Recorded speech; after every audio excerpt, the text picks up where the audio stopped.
Metro rail station.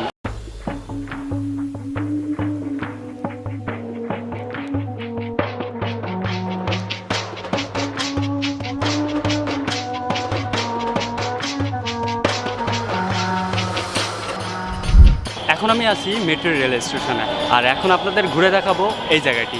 চলুন তাহলে শুরু করা যাক।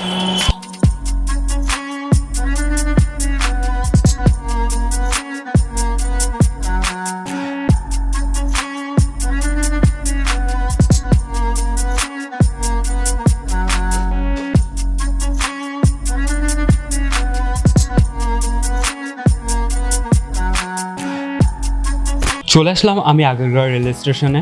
উপরের তলায় ওঠার পরে আমার একটা জিনিস চোখে পড়লো, সেটা হচ্ছে ভাড়ার তালিকা। এখানে আপনারা দেখতে পাবেন যে একটা সুন্দর চার্টে ভাড়া হচ্ছে তালিকাগুলো লেখা আছে। আপনার গন্তব্যস্থান যেখান থেকে যে পর্যন্ত এখানে নির্দিষ্ট ভাড়াগুলো লেখা আছে। আমি ঠিক করলাম আমি আগারগাঁও থেকে পল্লবী পর্যন্ত যাব। ভিতরে যখন ঢুকলাম তখন দেখলাম বিশাল লম্বা একটা লাইন। টিকিট কাটার জন্য এখানে দুই ধরনের সিস্টেম আছে, একটা হচ্ছে ম্যানুয়াল নিয়মে আর একটা হচ্ছে ডিজিটাল নিয়মে। ম্যানুয়াল নিয়মটা হচ্ছে আপনার ওখানে কাউন্টারে লোক বসা আছে, তাদের কাছ থেকে আপনি কাটতে পারবেন। ডিজিটাল ভাবে আপনি নিজে নিজের টিকিটটা কেটে নিতে পারবেন। তারপরে প্রায় 10 মিনিট দাঁড়ানোর পরে আমরা দুইটা টিকিট নিলাম, আর আমাদের টিকিটের মূল্য আসলো 30 টাকা করে 60 টাকা। এই টিকিটটা এখানে পাঞ্চ করতে হয়, পাঞ্চ করে আপনার সামনের দিকে যেতে হবে। এরপরে যখন টপ ফ্লোরে আসলাম একটা জিনিস চোখে পড়ার মতো, হ্যাঁ এটাই সেই আকর্ষণীয় ঘড়ি। এবার অপেক্ষা শুরু হলো ট্রেন আসার। তখনই ভাবলাম এখন হচ্ছে আমরা রেল স্টেশনটা একটু ঘুরে দেখি।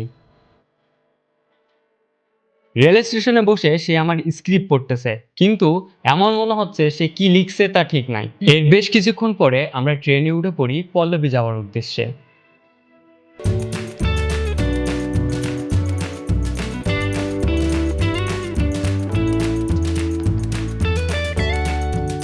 এইখানে একটা কথা বলে রাখা দরকার, প্রথম আগারগাঁও থেকে যখন টিকিট কাটছিলাম, টিকিট কাটার পরে আমরা উপরে একটা লং টাইম নেওয়া হয়েছে, যেটা হচ্ছে প্রায় 1 ঘন্টার মতন সময় আমরা কাটাইছি। মানে আমার ওই সিনেমাটিক ভিডিও শর্টকাট নেওয়ার জন্য লাগছে। তার জন্য এখানে আমাদের এক একজনের 60 টাকা করে 120 টাকা জরিমানা দেওয়া লাগছে।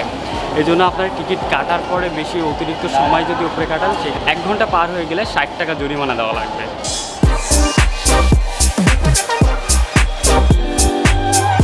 আমরা হচ্ছে আগারগাঁও থেকে আসছিলাম পল্লবী পর্যন্ত, তারপরে এই পল্লবী থেকে আবার টিকিট কাটলাম।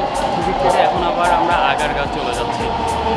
আপনারা যখন হচ্ছে উপরে উঠবেন, উপরে ওঠার সময় এখানে হচ্ছে একটা সিঁড়ি লিফট আছে, আর এখানে কিন্তু আরেকটা লিফট দেখবেন যে এই সাইডে রাখা আছে।